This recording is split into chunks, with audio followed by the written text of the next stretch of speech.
రోజు రోజుకి గోల్డ్ రేట్లు పెరుగుతున్నాయి. తాకట్లో ఉన్న బంగారానికి వడ్డీలు పెరుగుతున్నాయని టెన్షన్ పడుతున్నారా? కొమ్మూరి గోల్డ్ వచ్చాక ఆ టెన్షనే పోయింది. కొమ్మూరి గోల్డ్. నమస్తే, దిస్ ఇస్ శౌర్య.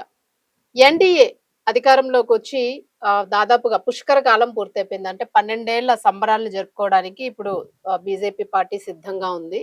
మరి ఈ 12 ఏళ్ల కాలంలోని నిజంగానే ప్రజలకి కావాల్సిన సుపరిపాలన 100% అందిందా? ఇంకా ఎక్కడైనా లోటుపాట్లు ఉన్నాయా? అయితే విపక్షాలు మాత్రం ఒక పక్క ఈ 12 ఏళ్ల కాలంలోనే చాలా కాలం కొంత వృధాగా పోయింది అని చెప్పేసి విమర్శలు అయితే గుప్పిస్తుంది. సో ఒక్కసారి దీని గురించి మనం మాట్లాడదాము. ఈ జూన్ 10వ తేదీన జరుపుకోబోతున్న ఈ సెలబ్రేషన్స్ అంటే ఎన్ని రోజులు జరుపుకోబోతూ ఉన్నారు? వీటిల్లో ఏమైనా ఇంకా కొత్త అంశాలని బయటకు తీసుకురాబోతూ ఉన్నారా? సో దీన్ని విపక్షాల ప్రశ్నల్ని ఎన్డీఏ లేదా బీజేపీ ఎలా ఎదుర్కోబోతోంది? సో వాటికి ఎలా సమాధానం చెప్పబోతూ ఉంది? అలాగే కొత్త వాటితోనే ముందుకు రాబోతున్నారా? సో ఇవన్నీ డీటెయిల్ గా కనుక్కుందాం. మనతో పాటు బీజేపీ రాష్ట్ర అధికార ప్రతినిధి పెద్దిరెడ్డి రవికిరణ్ గారు ఉన్నారు. సార్ నమస్తే. సార్ నమస్కారం సూర్య గారు, మీకు రెడ్డి వీక్షకులందరికీ నమస్కారం అండి. సార్ మొత్తానికి 12 ఏళ్ళు పుష్కర కాలం పూర్తి చేసుకుంటున్నారు. అవునండి, చాలా ఆనందదాయకం. ఎందుకంటే ఒకటి పుష్కర కాలం పూర్తి అవుతుంది, రెండు నరేంద్ర మోడీ గారు ఒక రికార్డు నెలకొల్పబోతున్నారు. ఏంటంటే రేపు జూన్ 10వ తారీఖుకి దేశంలో అత్యధిక రోజులు ప్రధానమంత్రిగా అప్పటి వరకు ఇప్పటి వరకు జవహర్లాల్ నెహ్రూ గారు 4300 చిల్లర రోజులు అనమాట. అంటే ఎన్నికలు 1952 మేలో ఆయన అఫీషియల్ గా ప్రజలు ఎన్నికల ద్వారా ఎన్నుకున్నారు ప్రధానమంత్రిగా. అంతకు ముందు ఆయన నామినేటెడ్, అంతకు ముందు 5 ఏళ్ళు నామినేటెడ్ గా ఉన్నారు. సో ఎన్నికల్లో గెలిచి ప్రధానమంత్రి అయ్యింది అప్పుడు అనమాట, 52 మేలు. ఆయన చనిపోయేంత వరకు ఉన్నారు. సో ఆ రికార్డు ఏదైతే ఉందో ఆ రికార్డుని ప్రధానమంత్రి నరేంద్ర మోడీ గారు ఈసారి బ్రేక్ చేయనున్నారు, అధిగమించున్నారు. అదొకటి అయితే. రెండు, మనం 2014 ముందు దేశంలో ఉన్న పరిస్థితులు ఏ రకంగా ఉండేవి, ఈ రోజు ఏ రకంగా ఉన్నాయి అన్నది ఒకసారి బేరీజు వేసుకోవాల్సిన అవసరం ఉంది సౌరి గారు. ఎందుకంటే గతాన్ని కూడా దృష్టిలో పెట్టుకోవాలి. 2014 ముందు 10 సంవత్సరాల పాటు కాంగ్రెస్ ప్రభుత్వం యూపీఏ మన్మోహన్ సింగ్ గారు ప్రధానమంత్రిగా నడిపించారు. ఆ రోజు దేశంలో పరిస్థితులు ఏంటి? ఎక్కడ చూసినా ఏదో ఒకటి కుంభకోణాలు. కోల్ కుంభకోణం, అగస్తా కుంభకోణం, 3G కుంభకోణం, లేకపోతే ఏషియా గేమ్స్ కుంభకోణం. అన్ని విషయాల్లో కుంభకోణాలు, డబ్బులు తినేటాలు, అస్తవ్యస్త పరిపాలన. అలాగే దేశంలో టెర్రరిస్ట్ యొక్క దాడులు అధికంగా జరగటం. ముంబై లాంటి దాంట్లో కసబ్ లాంటి వాళ్ళు వచ్చి ఏ రకంగా మారణహోమం సృష్టించారు. సరిహద్దుల్లో అయితే మన సైనికుల యొక్క శిరస్సుని నరికేసి శిరస్సు తీసుకెళ్లిపోయేవాళ్ళు. ముండాన్ని వదిలి శిరస్సు తీసుకెళ్ళి పాకిస్తాన్. అయినా ఏం చేయలేని పరిస్థితి, అటువంటి పరిస్థితి. అలాగే ఆర్థిక పరిస్థితి ఎలా ఉంది అంటే ప్రపంచంలో 5 బలహీనమైనటువంటి ఆర్థిక వ్యవస్థలో భారత్ ఒకటిగా ఉంది. బలహీనమైన ఆర్థిక వ్యవస్థ. అలాగే ద్రవ్యోల్బణం ఎంత ఉందంటే 13-14%, 13-14% కి ద్రవ్యోల్బణం పెరిగిపోయింది. ఆ రకమైనటువంటి అస్తవ్యస్త పరిపాలన, ఎక్కడ ఉద్యోగ ఉపాధి అవకాశాలు సరిగ్గా లేని పరిస్థితుల్లో ఆ రోజు ప్రజలు ఈ దేశాన్ని ఎవరు బాగు చేయలేరు, ఎవరు ఏమి చేయలేరు అన్న పరిస్థితిలో ప్రధానమంత్రి నరేంద్ర మోడీ గారికి ఒక్కసారి అవకాశం ఇద్దాం, భారతీయ జనతా పార్టీకి అవకాశం ఇద్దాం. అటల్ బిహారీ వాజ్పేయి గారి ప్రభుత్వంలో కొంత చేశారు, వాళ్ళకి ఎక్కువ సమయం ఇవ్వలేకపోయాం, ఇంకో సమయం ఇద్దాం అని చెప్పి ప్రజలు ఆశీర్వదించి 2014లో మోడీ గారికి అవకాశం ఇచ్చారు, బీజేపీకి అవకాశం ఇచ్చారు. అప్పటి నుంచి ఇప్పటి వరకు ప్రస్థానం మనం చూసుకుంటే ఈ 12 సంవత్సరాల్లో ఏ రకంగా దేశం యొక్క ప్రగతి ఏంటి, సరిహద్దుల్లో భారతదేశం మీద ఏదన్నా చిన్న దాడి చేస్తే అంతకు మించి ఆపరేషన్ సింధూర్ లాంటి సర్జికల్ స్ట్రైక్ 1-2 ఇది పాకిస్తాన్ భూభాగంలోకి వెళ్ళి మరి వాళ్ళ పీచ మనచి వాళ్ళ యొక్క ఎయిర్ బేసులు కానీ వాళ్ళ యొక్క టెర్రరిస్ట్ క్యాంపులు కానీ పేల్చి అవతల పడేసే ఒక ధీరత్వమైనటువంటి ప్రభుత్వం ఈ రోజు ఉంది. అలాగే దేశ ఆర్థిక పరిస్థితి కూడా మనం ఏదైతే 11వ స్థానంలో గతంలో 2014, 11, 12 స్థానంలో ఉంటే ఆ రోజు అలాంటిది ఈ రోజు మనం ప్రపంచంలో 4వ అతిపెద్ద ఆర్థిక శక్తిగా భారతదేశం అవతరించింది.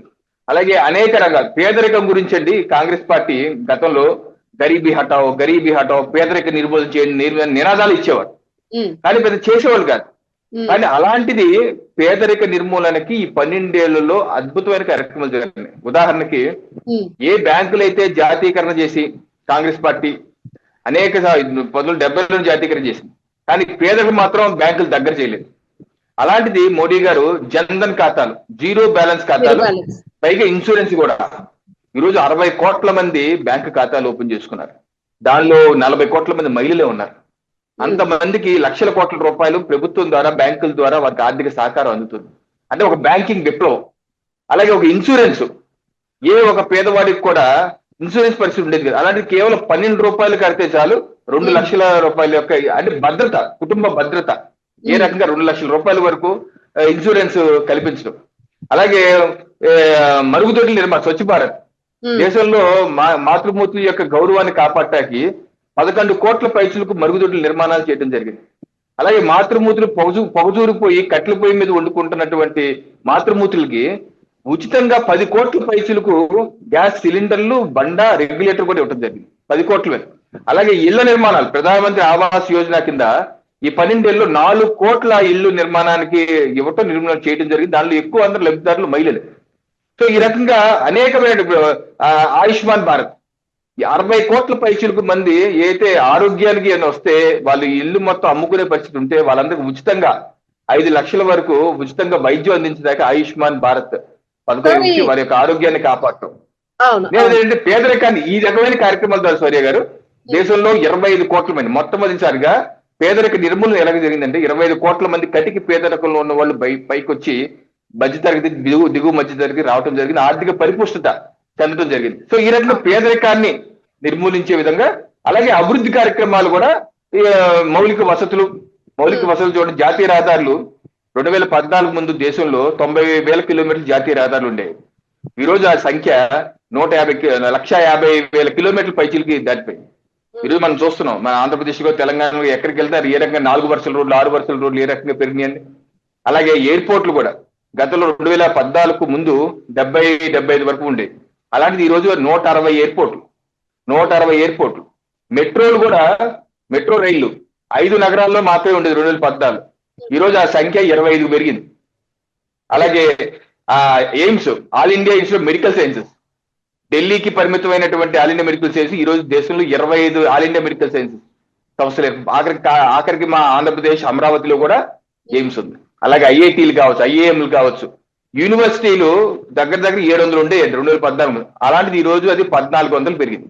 మెడికల్ కాలేజీలు అండి గతంలో 2014 ముందు 50,000 మెడికల్ సీట్స్, ఎంబీబీఎస్ సీట్స్ మాత్రమే ఉండేది. ఈ రోజు ఆ సంఖ్య 150,000 పెరిగింది. సో అన్ని రంగాలు, మ్యానుఫ్యాక్చరింగ్ రంగం తీసుకోండి.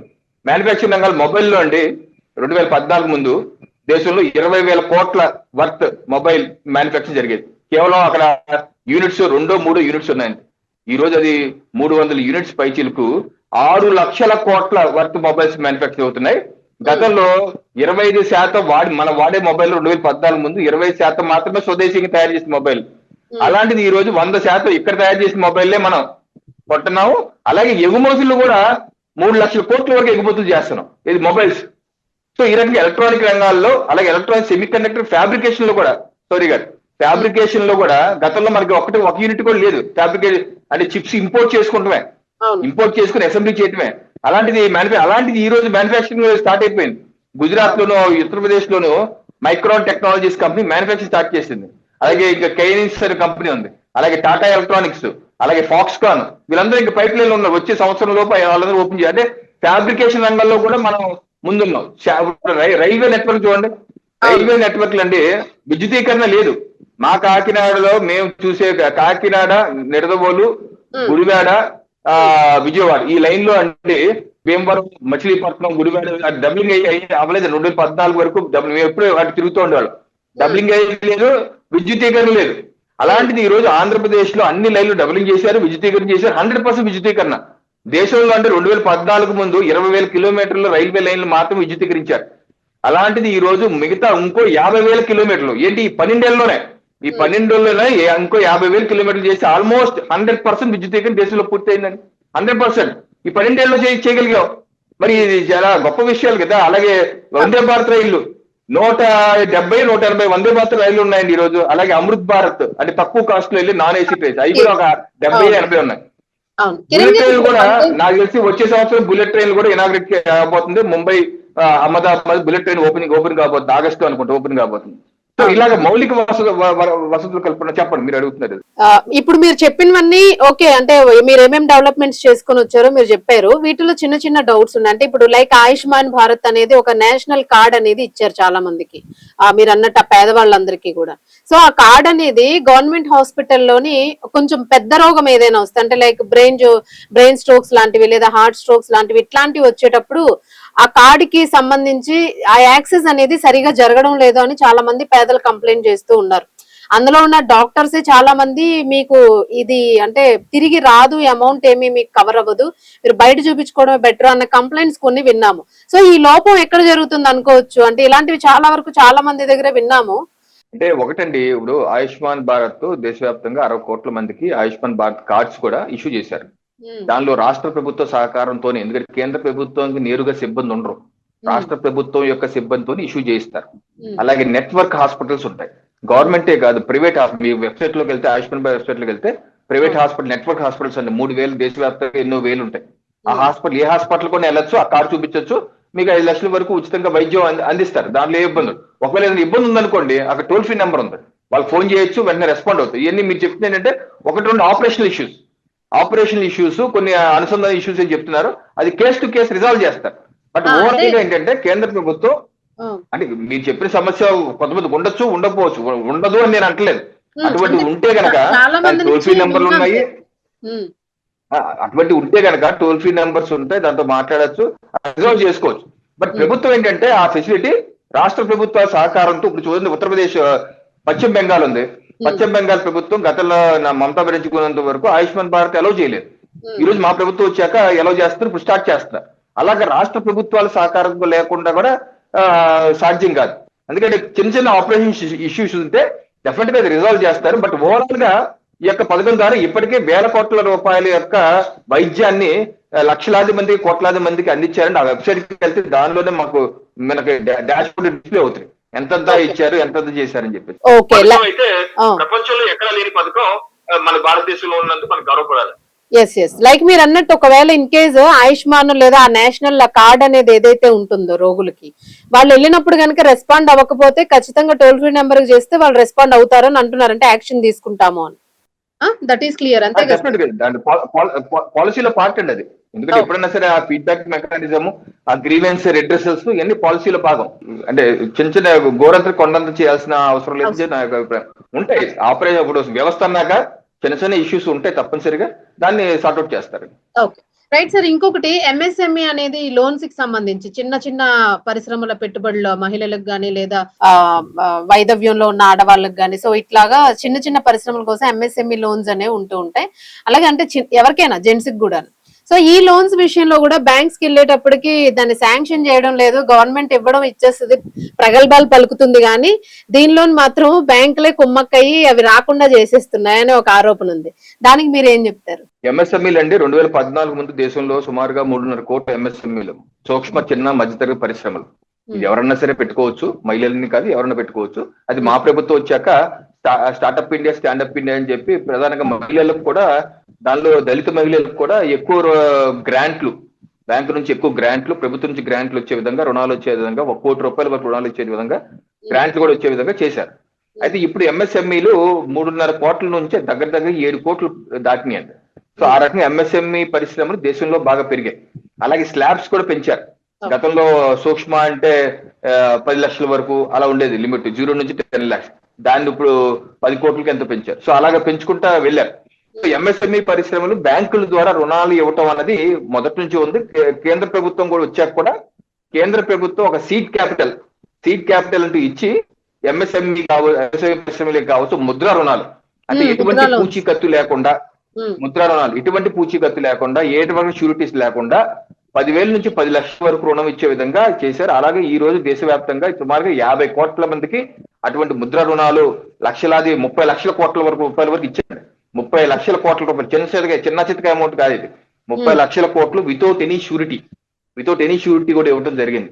ఇది బ్యాంకుల యొక్క ఓకే చిన్న చిన్న కొన్ని చోట్ల ఇబ్బందులు ఉంటాయి, నేను ఉన్నాను, అది ఏమాత్రం ఇవ్వకుండా ఇబ్బంది పెడితే ఈ రకంగా 30 లక్షల కోట్లు 40 లక్షల కోట్లు డిస్బర్స్ అవ్వవు. డిస్పర్స్ అవ్వవు. సో కొన్ని చోట్ల కొన్ని ఇబ్బందులు ఉంటాయి. కొన్ని ఏంటంటే ఎలా చూస్తారంటే ట్రాక్ రికార్డులు ఇవన్నీ చూస్తారు. ఎంఎస్ఎంఈ పరిశ్రమలకు కూడా కరోనా తర్వాత కూడా కేంద్ర ప్రభుత్వం వాళ్ళ యొక్క లిమిట్స్ పెంచి వాళ్ళకి ఎటువంటి ఏ రకమైన షూరిటీ లేకుండా లోన్స్ ఇచ్చే విధంగా చేశారు. అలాగే బ్యాంకులు కూడా నాకు తెలిసిన ఫ్రెండ్స్ కూడా లోన్లు ఎటువంటి షూరిటీ లేకుండా ఇవ్వడం జరిగింది. కానీ కొన్ని కేసెస్ మేము కూడా బ్యాంక్ మేనేజర్ దగ్గర అడుగుతుంటాం, ఏంటి సార్ ఏంటి అంటే ఆ ట్రాక్ రికార్డ్ చూపిస్తారు, ఆ కస్టమర్ యొక్క ట్రాక్ రికార్డ్ అంటే సిబిల్ స్కోర్ ఇవన్నీ ఉంటాయి. అటువంటి ఉన్నప్పుడు అది నెగిటివ్ గా ఉన్నప్పుడు, అది సరైన లేను, లేకపోతే వాళ్ళకి చెక్ బౌన్స్ ఇటువంటి సమస్యలు ఉన్నప్పుడు కొన్ని బ్యాంక్స్ ఇవ్వని మాట వాస్తవం. అలాంటి సందర్భాల్లో మేము కూడా వెళ్ళి మాట్లాడి, నేను కూడా స్వయంగా ఒక అతనికి ఆ బ్యాంక్ తో మాట్లాడి ఇప్పించాను. ఇప్పిస్తే సంవత్సరం తర్వాత అతను ఎగ్గొట్టాడు. ఎగ్గొట్టే బ్యాంక్ మేనేజర్ నన్ను అడిగాడు, రవికిరణ్ గారు మీరు చెప్తే ఇప్పించాను, మీరే కట్టండి ఇప్పుడు అని. సో ఇటువంటి పరిస్థితులు కూడా ఉన్నాయి. మనం అది ఆలోచించాలి, ఇది ఆలోచించాలి. సో ఓవరాల్ గా నేను చెప్పేది ఏంటంటే స్థూలంగా 2014 ముందు ఇన్ఫార్మల్ ఎకానమీ నుంచే లోన్లు తీసుకున్నారు. అంటే కొంతమంది 6 రూపాయల వడ్డీ 10 రూపాయల వడ్డీలకి ఇచ్చే బ్యాచ్ ఉన్నారు. కొంతమంది మార్వాడీస్ కావచ్చు, రకరకాల వ్యక్తులు ఉన్నారు. వాళ్ళ దగ్గర నుంచి మాత్రమే రుణాలు తీసుకునే పరిస్థితి ఉండేది. బ్యాంకులు రుణాలు పెద్ద ఇచ్చేవి కావు. అది 2014 నుంచి 12 ఏళ్ళలో ఏ రకంగా పేదలు బ్యాంకుకి చేరువయ్యి పేదలకు ఎక్కువగా బ్యాంకు నుంచే వడ్డీ వెళ్లే విధంగా, రైతులకు కూడా ఎక్కువ బ్యాంకు నుంచి వడ్డీకి వెళ్లే విధంగా, తక్కువ వడ్డీకి వెళ్లే విధంగా ఆ రకమైన ప్రొటెక్షన్ కేంద్ర ప్రభుత్వం చేసింది. దాన్ని మనం మెచ్చుకోవాలి. దానిలో కొన్ని అటు ఇటు ఉండొచ్చు, కొంతమంది ఇవ్వచ్చు, ఇవ్వకపోవచ్చు. ఈ సమస్య కేసు టు కేసు ఉంటది. బట్ ఓవరాల్ గా మారిన తీరును మనం గమనించాలని నేనైతే విజ్ఞప్తి చేస్తాను. 2014 ముందు బ్యాంకింగ్ రంగాలు పెద్దగా రుణాలు చిన్న చిత్తక వ్యాపారాలకి లేకపోతే ఎటువంటి షూరిటీ లేకుండా వ్యాపారాలకి ఇచ్చేవాళ్ళు కాదు. అలాంటిది ఈ రోజు గణనీయంగా లక్షల కోట్ల రూపాయలతో ఇస్తున్నారు. అది మనం గుర్తించాలని చెప్పి నేనైతే విజ్ఞప్తి చేస్తున్నాను.